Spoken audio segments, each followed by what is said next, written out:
See your NGL anonymous messages. Hello guys and welcome to this channel. So first of all, I want to go to my Instagram and send a message to my NGL link. So right now, as you can see, this is my NGL link, but I will go to my other account. I will go to this one. I will click to the NGL link and send a message so you can see live how this is working. So I will say hello, how are you? And I will click send.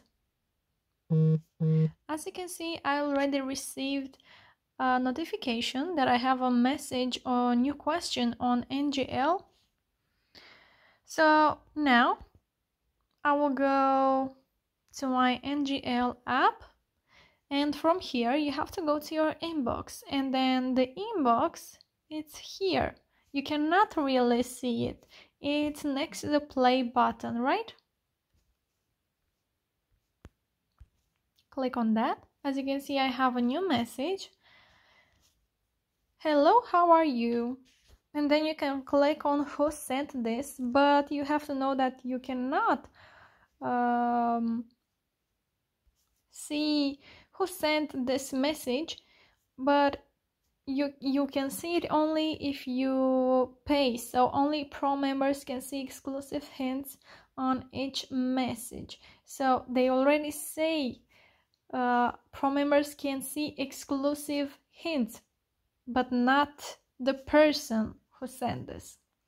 So now let's go back, and you can also reply to the message by your Instagram, just like this. You can add a background if you like. And to send and to reply to this message, you just have to click the stickers from the top, and then you can either go to quiz or just click on text and reply to your message. So don't forget to like this video and subscribe to the channel. If you have some questions, you can comment down below in the comment section, and I will make sure to answer to them as quickly as possible. Thank you so much for watching. Have a great day. Bye bye.